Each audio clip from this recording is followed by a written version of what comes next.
In today's competitive cleaning industry, the market, the difference between losing a bid and landing a long-term contract can come down to one moment, your presentation.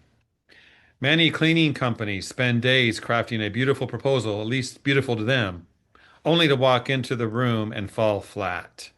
And that's why we're going to dig into what we want to call our program today Showtime presentations, the stagecraft, the rehearsal, the performance skills that help cleaning companies present persuasively and confidently when the spotlight is on them. And to do that, I'm pleased to welcome a regular guest, Chris Arlen with Revenue IQ. Your skill set, can we say it's a skill set, is creating proposals that persuade companies to buy. Is that accurate? Yeah, that's part of it. Absolutely. It's the first part. Okay. So creating the proposal is one thing, but what about the presentation part of it? That's what we're going to focus on today, I believe. So we know that many companies think that that written proposal is the gold, is what wins the contract. But why don't you talk about the presentation of that and why that's so critical? I mean, the proposal's essential, right? You have to get everything's to the next step. So if the proposal fails, you're not getting to that next step. And typically the next step is they're going to interview the three shortlist vendors, suppliers. And that's where your presentation comes in. And you think about it, why do customers need a presentation? Why don't they just send an email and ask you, hey, answer these questions and we'll be done? But I think there's like three reasons why they do that, right? First one is credibility. They really want to find out, do you know what you're talking about? The second one is affinity, right? They want to know if your company can actually work within their culture, if it's a good fit. And then last one, never underestimate this one. It's likability, because these are the individuals who are going to have to work with your team, and they want to find out if they're going to like you, because there's always something that's going to blow up, especially in the service world, right? So likability, it's like in technology world, they used to call it the sniff test, right? To find out if something's real. And so presentations are very much like that. Likability, that's interesting. That seems too simple. Yeah, but you can't fake it, can you? No. You either like them or you don't, right? Yeah. So on paper, someone may look good, but then when you meet him face to face, like, oh. Yeah, no bozos, please. The next point I want to talk about is something that you told me are dumb things not to do. I can think of a lot of those, Chris. But what are your favorite ones there, and what does that do to credibility? I mean, that's pretty obvious, but run us through that. Yeah. Well, I figure if you know the dumb things not to do and you avoid them, you're ahead of the game, right? So that's why the not to do. Um, One of them, I think this is the biggest one in presentations. A presentation, like we've just said, you go in person or you're on a remote video screen or something. It's not a report. It's not a data dump with fine details, right? And so the biggest dumb thing to do is to try and make your slideshow deck into a written report. Not, I've worked with contractors, really big ones, who spent lots of money on these really fancy decks, and yet they're really just a report, overwhelmed with detail. So that's kind of the first one. Don't bury a presentation in detail. Some of the others, I won't go through all six, but one of my favorites is um, don't talk to strangers, meaning when you're in the presentation, the seller presenter better know who else is in that room, right? Or on screen or, remote. Because guess what? If somebody you don't know on the customer side gets up and walks out halfway through, and it's only after the presentation you ask your contact, hey, who was it? Oh, that was the CFO. And the seller didn't even get to the financials at that point. So that's a huge red flag. And then I'll just do the last one. Um, I always think that this is the number one. Never, ever read the text on the screen. Couple things happen. Number one, it's called cognitive overload theory. When the customer is reading it and you are saying the exact same thing, Your brain cannot sort it out. Our brains do not really multitask, they swap really fast. So we can actually confuse our customers by reading off. The other thing, and I think this is just as important, um, it's rather insulting to customers. Like they can't read. I mean, come on. That's, so those are kind of the three out of the six. What you've just said there, I see it at so many presentations. I'm not going to mention names or where. Not going to do that, but I've been to a lot of presentations where the presenter, the expert, who knows his craft, supposedly reads the slide. Like, You just hit you. I mean that you just hit the I think number four or two, whatever one I left out is the slides. Literally, the title is like the title to a news article. The speaker, the presenter, has to speak the story, right? So that's another one of the things that you want to do. And I just thought of the other one. Uh, well, never mind. We'll go down that rabbit hole later. okay. So let's back up a little bit. Now, you talked about the presentation, dumb things not to do. Those are great.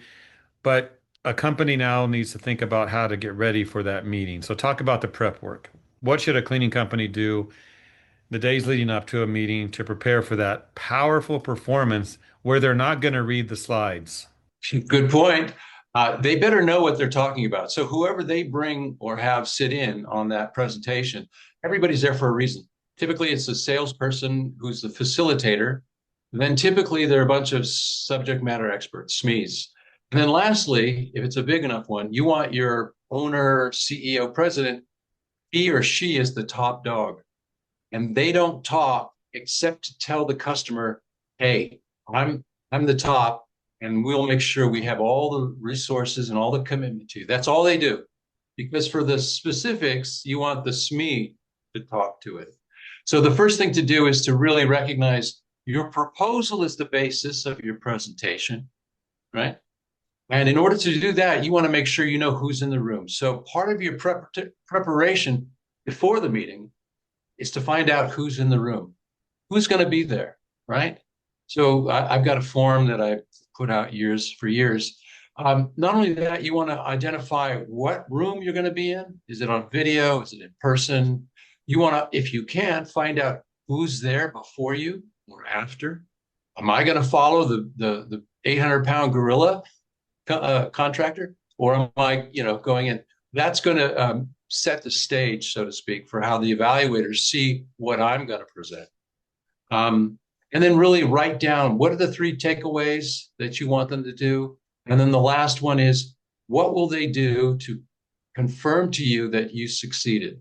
The action, the call to action, basically. And presentations, it's really, they'll start negotiating with you on price.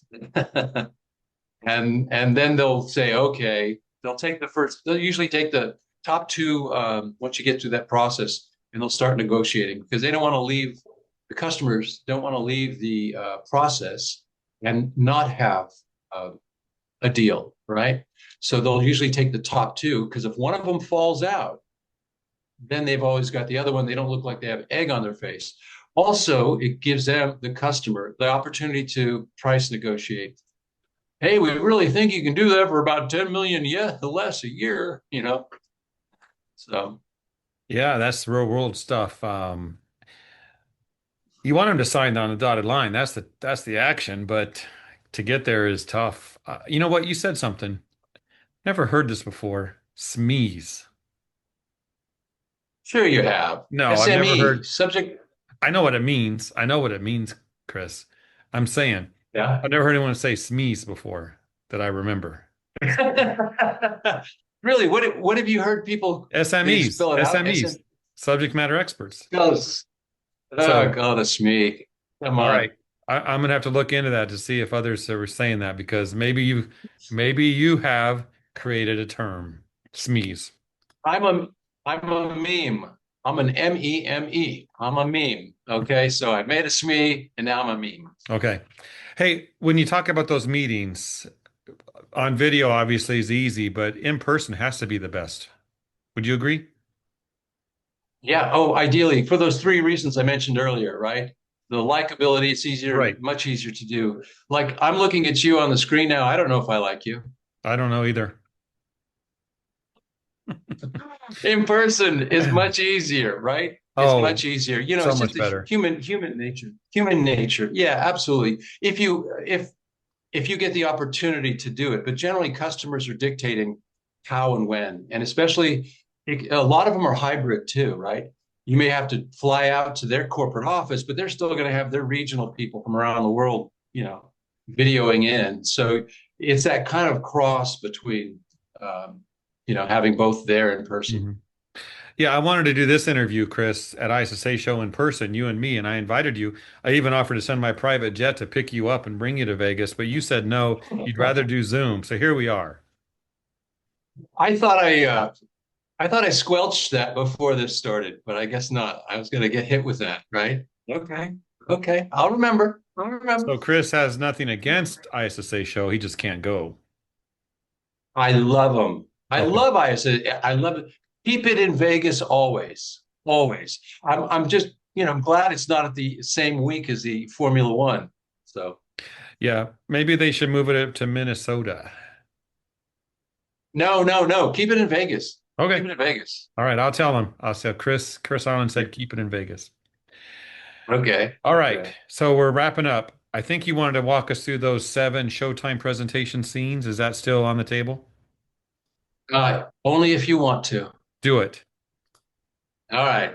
So the first one we kind of talked about it. It was audition logistics. You want to figure out who's what and where. The next one is roles and rehearsals. So those kind of three roles, we want to make sure that there's a facilitator, leader, generally the salesperson, and that everybody knows their roles. Because part of the thing is you got to train a SME to only talk for like 90 seconds and to not read the screen, right? So ideally, the slide doesn't have a lot of text, so the SME or the speaker has to speak the story that the headline of the title says. Um, there's You want to set the stage too when you come into the room. If you're doing an in-person one, you always want to make sure the customers have the most easy, direct line of sight. So they don't have to turn their head. They're looking straight at your screen. Conversely, that means you, as the presenter, should have your back to the screen and should only be facing the customers. A couple reasons. Number one, you don't need to read the screen because it's your slide and you should know the story. But more importantly, you want to make eye contact with your customers and judge when they're tuning in and when they faded out. And so it's a much better. So you don't want to put them in a situation like a tennis match, right? And they're going side to side.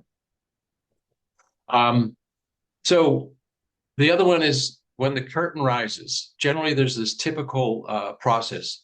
People walk into the room or log in, and the first thing is, "Hey, how's the weather? Traffic? Blah blah blah." It's informal, right? Then it comes to formal, and they're going to say, "Okay." The customer's lead's going to say, "Okay, Jeff, time to start the meeting," and then you take over. So part of the thing is you want to set the expectation. How many minutes to this meeting? Just want to clear the time. You want to introduce who's in your room, who's from your team, and you want to train the customer to do the same. So it's called modeling, right? So, hi, this is Chris Arlen. I'm going to be the facilitator of our contractor, and this is Jeff. He's the expert on everything media, and so we go around, and then you ask the customer to do the same. Again, don't want to talk to strangers. You want to know why everybody in that room is there. So title, and if you and your team have said why you're in the room, Jeff is to talk about media, then the expectation is the customer will do the same. John Smith, CFO, I'm going to make sure your numbers work, right? Um, One of the other things is a required agenda. Sometimes customers will present ahead of the meeting. We want you to do this, right? ABC. Now, you never really know who made that list and in what order, right?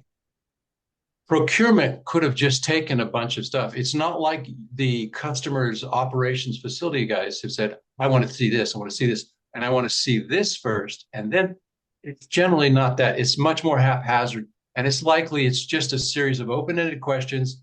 And the problem is your customers are going to go to sleep, right? While they're waiting for their question, kind of like the viewers are going to sleep right now.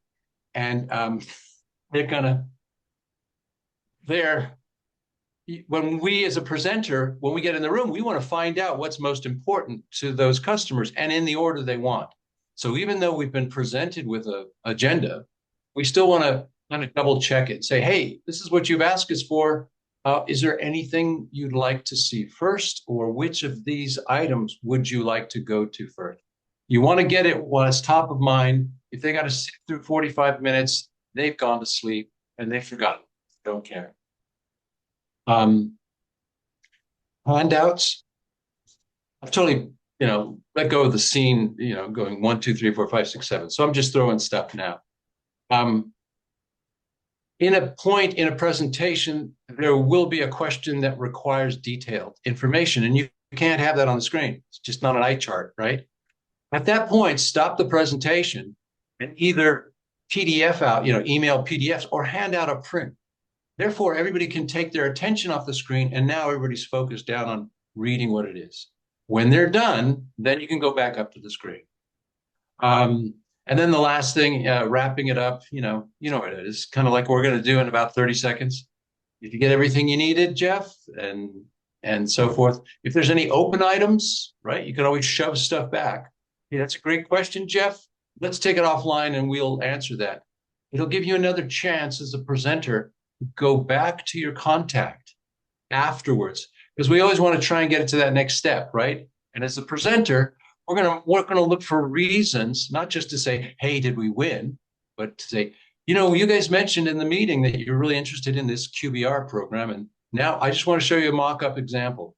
So that's kind of the everything that we want to do. Hmm. You mentioned keeping them awake. That can be a challenge. I'm sure that all three who are watching this program are alert and ready to apply what they're hearing. Maybe Well, my four. mom's already asleep. My mom's already asleep, so it's okay. She's And one of the something else you four. said I thought is interesting. You said that a SME should only talk for like 90 seconds. I've yet to meet a SME who won't go on and on and on. Yeah. Well, there's the rehearsal part. And there's the education part. If they recognize that they are not there to do the entire presentation, that they are given one topic. Now, this comes down to the structure of the deck as much as what they've been given to do. So they should have one slide. There's this really cool thing called cognitive dissonance. So the slide has a 5-word title and it's got a picture. And the customer's looking and going, what the heck's going on? Cognitive dissonance. They can't figure it out. So they got to listen to what you're saying. And that's what we want, right? They have to listen to what we're saying. And that's the only reason. Otherwise, email them the damn thing and, they can just read it themselves. Have we beat this subject to death enough? Yes. And I Okay. have a picture of a donkey too. I use a donkey in my number one. One of my things is don't face bats backwards in the presentation. That's that seems again so simple, but you see it all the time. Unfortunately, and not the best side. Yeah. I remember going to one, this guy was doing a presentation and he was reading his slides and his back was to the audience. And it was his bio. He's reading his bio. I'm like, really?